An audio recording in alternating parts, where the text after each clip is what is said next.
And now please welcome to the stage the second battle show, Mr. Jens! Hello, how's it going? Keep it going for Martin K! Yeah! What? Has anybody ever been to a concert before? That's how punk rockers do it, okay? So shut the fuck up. Alright, I don't know if anybody has mentioned it before, but I'm German. My name is Jens. And I just have to say, it's not easy being German. Alright? Because we walk through life with a backpack filled with guilt and shame. It's not good, you know? And do you know what we do to relieve ourselves a little bit of that guilt and shame, to make amends? Do you want to know? Yeah. Yes. Yeah, we try to tell other people how to live their lives instead of invading their countries. Oh yeah, we're just trying to make amends by like this instead of turning them into soap. Yeah, that's a rough one. Yeah, I've been living in Poland for a while, and my Polish is not that great, but I'm trying my best. Okay, I'm really trying, but it's not easy because in Polish there's this weird thing with grammar called perfective and imperfective verbs. Does anybody know what it is? It's like there's it's like a concept. You get one concept, but two different variations. Let's just say. So it doesn't exist in any of the civilized languages that I know. But, for example, so you get to eat, and there's jeść and zjeść. And I still don't get it. And it didn't help that when I first started learning Polish, my teacher was shit. And I asked her, okay, so what does it mean? This means to eat, and this one means to eat, but not really. Yeah, right, that's what I do. I sit down for dinner and I just fuck around a little bit. What does it mean? You eat, you keep eating, and the plate keeps replenishing? There's like a line of Polish people lining up with new dishes. So you get szurek and bigos and schabowy and pierogi and placki ziemniaczane and gołąbki and kompot. And that's some grim fairy tale shit, isn't it? Nah, it's not for me, you know. Yeah, so I still have to speak English to Polish people, and every time I feel like an asshole afterwards. So now I know what Americans and British people must feel all their lives.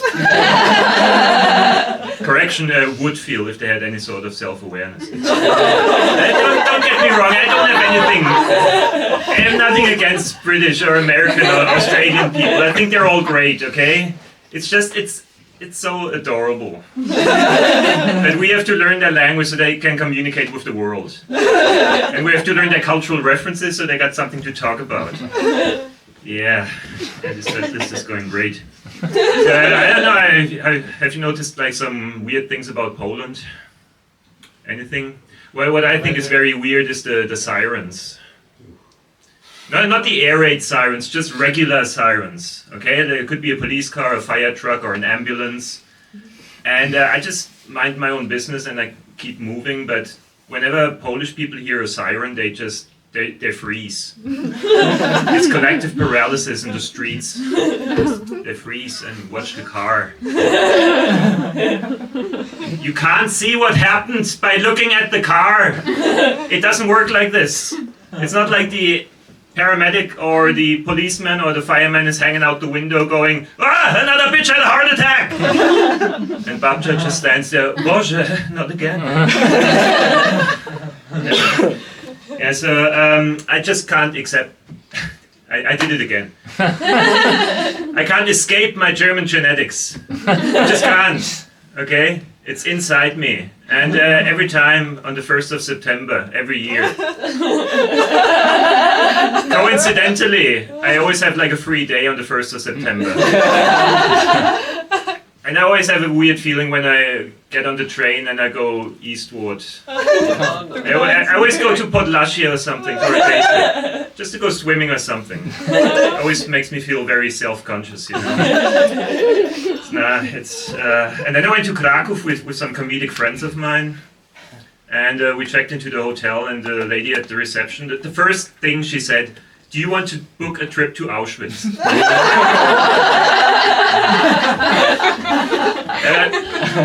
Can we get to know each other first? No.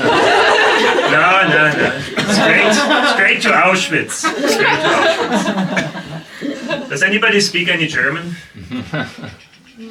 Das Guten Morgen. Not bad. Oh, Dankeschön. I'm honored. But have you seen those long German words? Yes. Yeah? So those are compound nouns. So they're just existing nouns, and we stick them together to form something entirely new. And we're very creative in German with that. You know, like with this word, it's flight shame.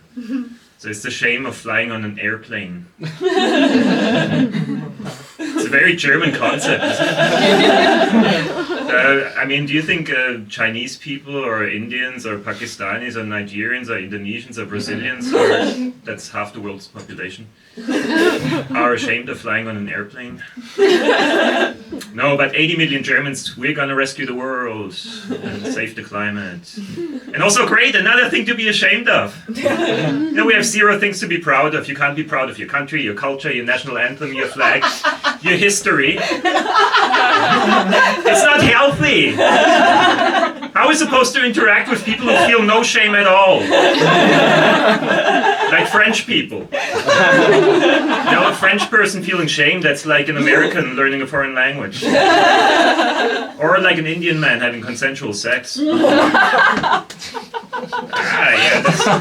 that's a bit of a thinker, I'm sorry. Do we have any English native speakers here? No. Any English native speakers? Hello. Right here. All right, And cool. Indian American. So Oh, sorry, double whammy. I apologize in advance and in hindsight. Yeah, but I'm just wondering. Actually, I'm not wondering. I'm going to tell you. So I can prove to you that English is just a silly, made-up language compared to a real language like German. So, for example, it's a relative of German, right? So yeah, it's all. This is what I say. This is all relative. I mean, some of it, in my head, there are absolute truths, but it's still kind of relative, you know.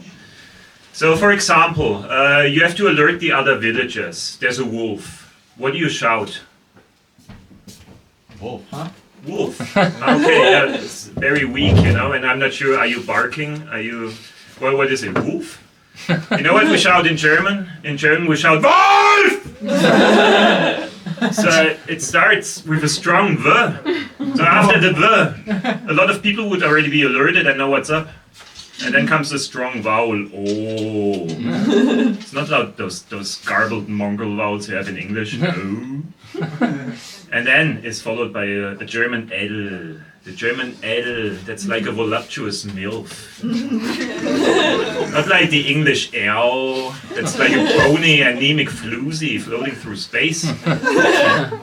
You know? And in English, best case scenario, you shout wolf, and the wolf's gonna have a feast, you know? Makes you barking. Alright, come on in. Good timing, good timing. Sit down. There's some space here. Make yourself at home. That's a nice haircut, sir.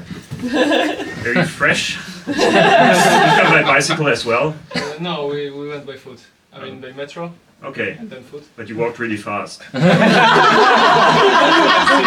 really.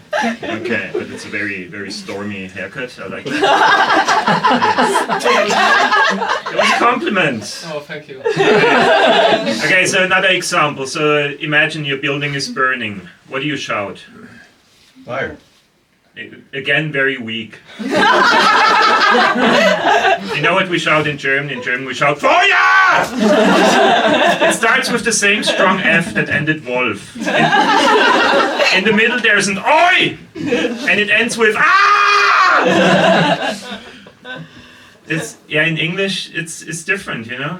In German, if you arrive after the Oi, you'll still be alerted. In English, for example, your building is burning and your neighbor, the Brit cunt, he's shouting, ah, because he's too posh to pronounce the whole word. Ah.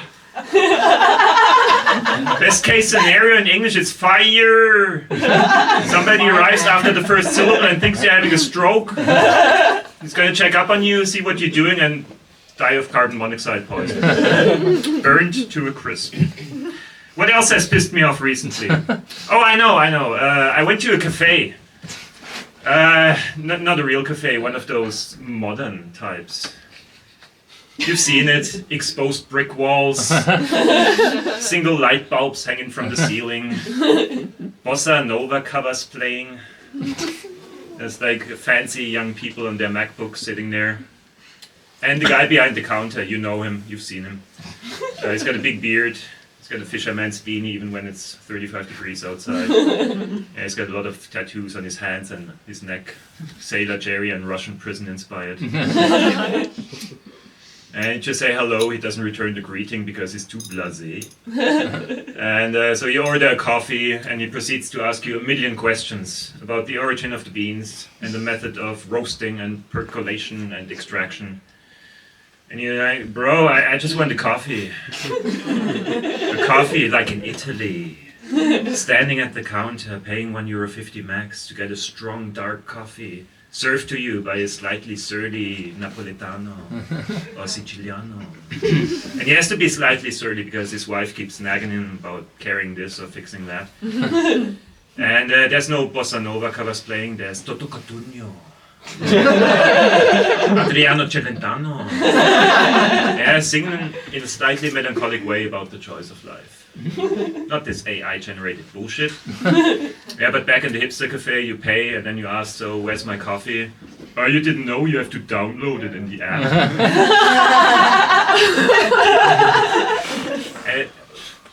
And where's my table? Oh, it's a virtual table also in the app. But if you want to sit down, you can go to the analog park around the corner. They have benches and real-life grass. Yeah, I wanted to poke his eyes out. So I did. But in hindsight, I shouldn't have skull-fucked him through the eye holes. That was going a bit overboard. Yeah, it's a new joke, I'm sorry. Yeah, how are you feeling, sir? Are you already traumatized? Not yet. Not yet? I'm just trying to figure out what we were talking for the last 1 hour. So about coffee and what were we talking about? It was not just me, I just started, but I just started with the darker jokes, if you're into that. Oh, hey, how's it going? Speaking of dark. Nice. I've heard this, like, this dark humor or black humor. You can't say anymore that British people have black humor now, because is that acceptable? I mean, you're Finnish. He's really Finnish, you didn't know. Alright, do you feel that life is getting harder and harder every day? Yeah. I don't know, myself, I feel out of touch. I feel out of step with the world. And then I log onto the internet and I get asked to verify that I'm human. And lately it's been taking longer and longer. It really concerns me. It makes me think, am I still human?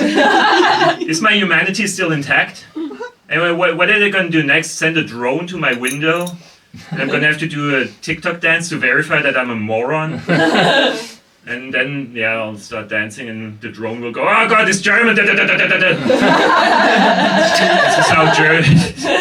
is how drones should. And I bought myself a smart toothbrush. And it comes with an app.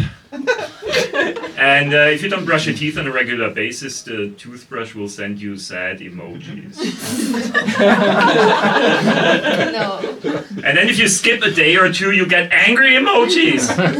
This is where we are as a society. The toothbrush despises you. This is how your morning starts. I also got myself a smart toaster. And it does come with an app. And if you don't use it for a while, the toaster will send you messages. So first it starts like, hey, what's going on? Don't you want to eat some bread? The longer you ignore it, those messages will get more and more passive aggressive. Hey bro, what's going on? Don't you want to eat some bread? You really need the carbs, bro, come on. And then finally, listen, I know you're German. I got a copy of your ID in here. I know where your family lives. So please, for the love of God, would you just come and toast some bread? Also, my girlfriend died recently. Yeah, it's okay, she just broke up with me. But she's dead to me, damn it. But I'm trying to see it as an opportunity. Not as an opportunity to go clubbing and find new pussy. That's not what I'm all about. I'm trying to see it as an opportunity to come up with new creative ways of committing suicide. So, for example, you can hang yourself and light yourself on fire at the same time. And see which one kills you first. Make it a competition. You know, combine creative ways of suicide for comedic effect.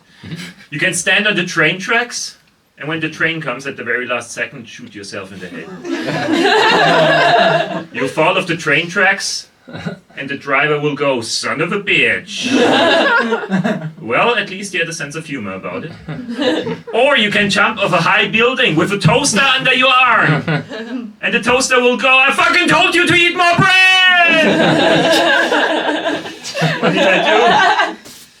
What did I do? Away from you, away from you. You're too nosy. What's the name, by the way? Michał. Michał, okay, Polish. What else could it be? What else could it be? Hans. Nationality. Yeah, with the name, yeah. I mean, you can only be Polish. Romanian. Romanian? Yeah, they have also Michał. Oh, holy shit. But the other day I had a very sneaky Polish guy in my class. He was called Albert. What the hell? This is always very pleasant. I got some other things. Do we have any gay people here? Any gay people? No gay people? That's very disappointing. I don't know what you think about being gay, but I don't really understand it. I don't understand what it's all about, okay? I understand the homosexuality part. That is kind of obvious and easy. But where does it all come from? Because some people say that you are born gay, and others say that gay people turn you gay. With their gay aura or something. And which would make a lot of sense when you look at the origins of the word gay. Because gay used to mean happy, joyful, not fun at the glory hole or in the dark room. And happiness and laughter is infectious. It makes a lot of sense that the same would go for being gay. I know about the guys here, but does it happen to you that gay guys come up to you to try to turn you gay? Some of the guys, maybe. Maybe it just happens to me. I don't know. Maybe because I'm so handsome. Slight laughter, okay. But I don't get where it comes from, and I don't get why they do it. It's a lot like hardcore Christians coming up to you in the street to talk to you about Jesus. So, do you love Jesus? Have you ever sucked a cock? Oh. Those two questions are very similar, and sometimes sometimes it's the same guy asking you those two questions. And I don't know why gay guys do it. I understand why Christians do it. They do it for a pie in the sky when they die. But gay guys, it's mostly for their own ego and pleasure, isn't it? Or is it for my benefit to make me see the light and the error of my pussy-infatuated ways?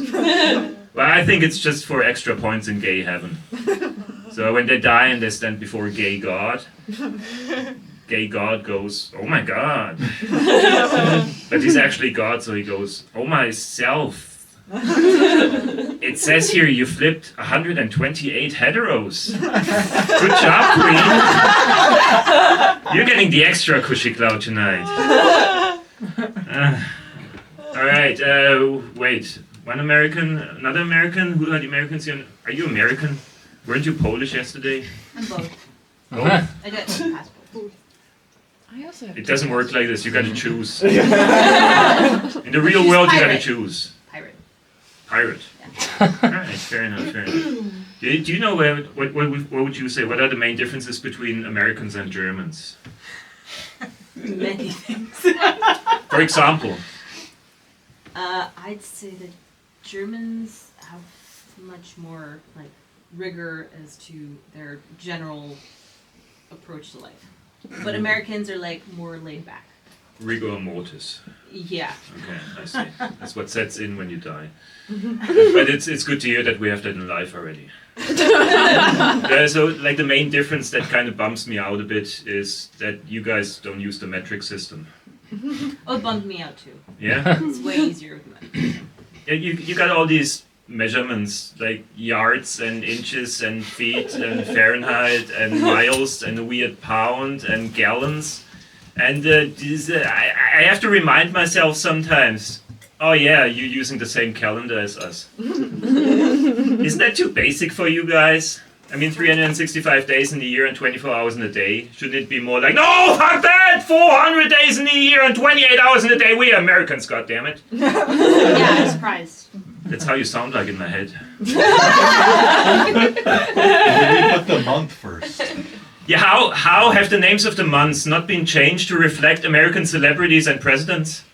So instead of January, February, March, you could have Jefferson, Lincoln, Trump. Washington. Finish your joke. Okay, fuck this joke. I see. All right, I see what you did there. Okay. But you mean Americans had the audacity to change the name of a season from autumn to fall? Like, you had to think which one. Okay. But why? Because leaves fall. Why didn't they just change the name of the other three seasons as well while they were there to something that's lightly associated with that season? Like, for example, freeze, fornicate, and frolic. Would make much more sense, right? But it always bumps me out when I ask someone, how tall are you? 6'5". Can you lie down so I can measure it? All right. Can't they use something more relatable, like, I don't know, babies? I'm 5 3/4 of a baby height. Makes much more sense, doesn't it? And they use the same measurement for mountains. Mount Everest is 29,000 feet. Just use something simpler, like LeBron James. Mount Everest is 4,147 LeBron James. And LeBron James is 8.5 babies high. Yeah, it gets absurd when it comes to apartments.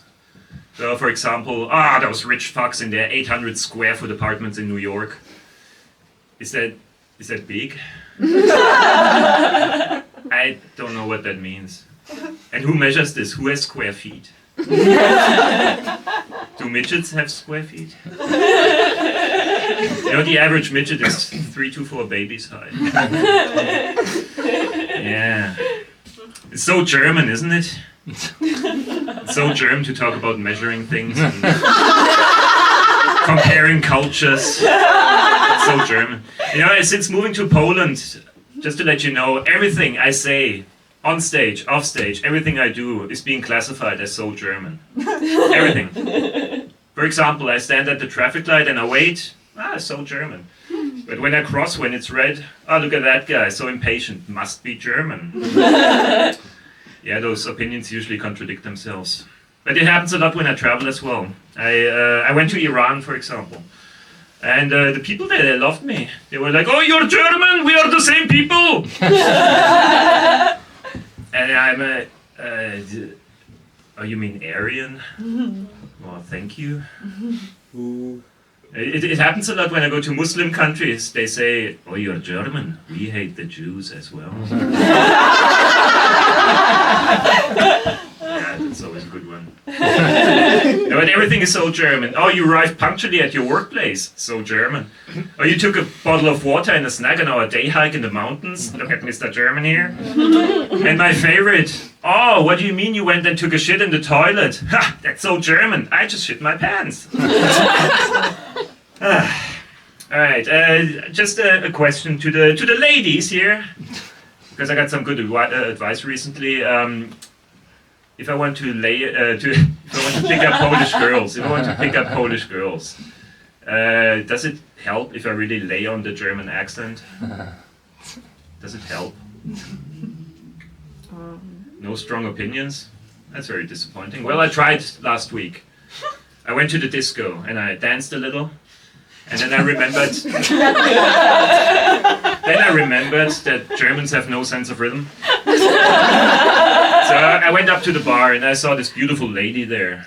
And I went up to her and I said, "Hey baby, alles klar?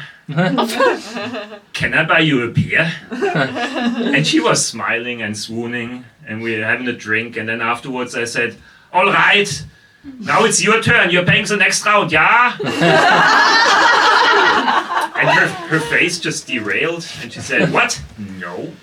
And I'm like, "But I paid the first one, now it's your turn." But she didn't seem to agree.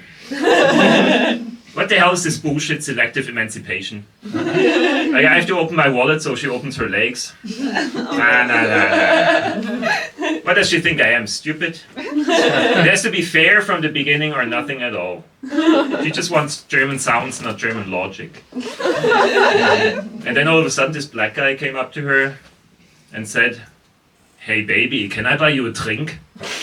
And I'm like, "Bro, what the fuck, that's my shtick." But he just elbowed me away and the girl was already smiling and said, "No, that's okay, I'll buy you one." And I'm like,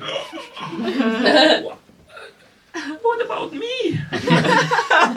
But they were already looking at each other and ignoring me, so I went to stand in the corner to be angry. And I see them finishing their drink and they go to the men's restroom.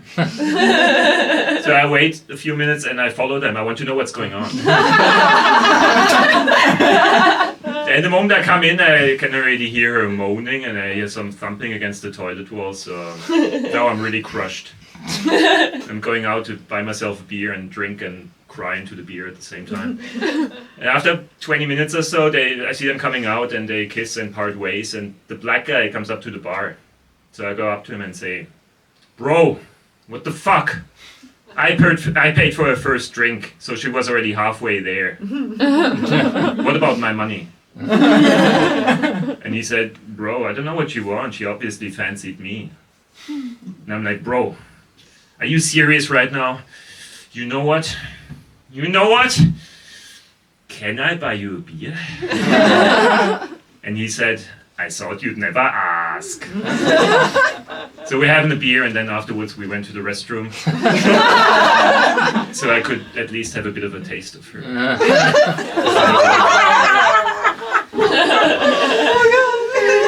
Oh, you like the sex jokes? Here's another one. Are you guys into dirty talk? Anybody? Yeah? Who said yeah? Did you say yeah or did you say yeah? Okay, so what do you say when you get spicy? What do you say? Depends. Depends with whom. I see. With German. Yeah, I'm gonna illustrate to you how it is, okay? That's what I'm here for. Alright, I was having sex with this girl once and she said, "Scratch me, bite me, slap me." And I said, "Does it necessarily have to be in that order?"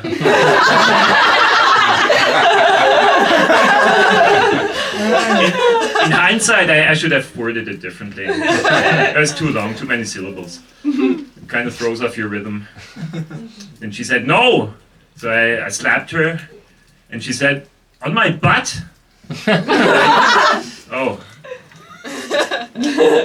So I slapped her on her butt, and she said, "Harder!" So I took it as a challenge.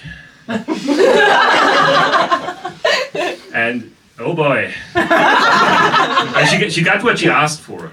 And I found out there's something magical about butt cheeks turning purple. Yeah, it's making a difference one girl at a time. Yeah, whoever's interested, you can't be first, but you can be next. I'm still working on my sex. So sorry. Yeah, Martin mentioned about growing up in a small town. Anybody else from a small town? Yeah? Yeah, so growing up in the 90s, in a small town, yeah, there's not much to do, there's not much entertainment, so you have to make up your own entertainment. So we used to go to the video store, me and my friends, And anybody remember video stores? Yeah. Okay, because the other day there was like a 20-year-old guy and I had to explain to him what a VHS tape is. It was a bit embarrassing and humiliating for the both of us. Yes, we just went to the video store and our challenge was to find the most perverted porn title we could find. And I don't know if you know about German porn, but it's like a cornucopia of perversion. And I still remember some of those titles. Should I tell you a couple of them? Yeah. The thing is I have to say them in German. Because I can't translate them, it would rupture the space-time continuum. So the first one is Schulmädchenreport 9. Oh, I saw that.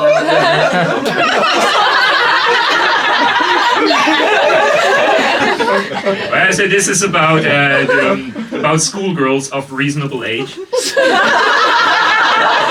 I tricked you, it's a vanilla classic. The next one is Unterm Dirndl wird gejodelt. So this one is more Bavarian and involves traditional dress and what happens underneath. I still have a kind of still get emotional when I think about it. The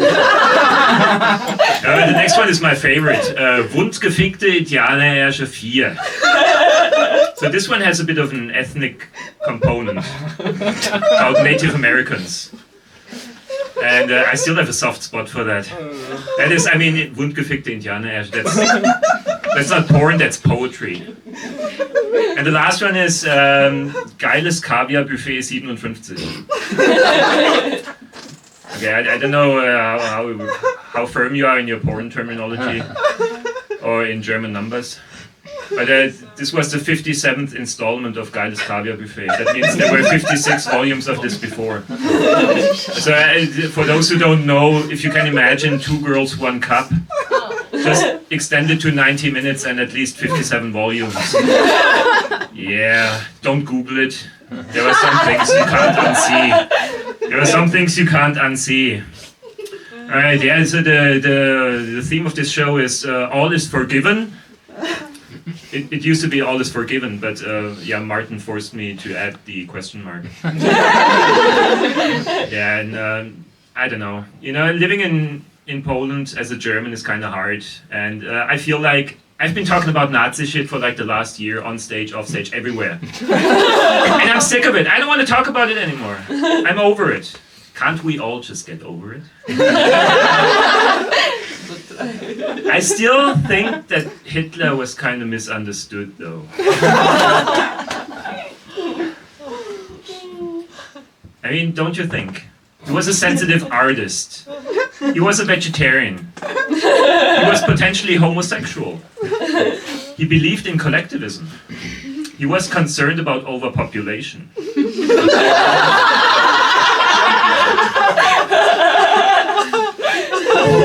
He really hated all the Jews.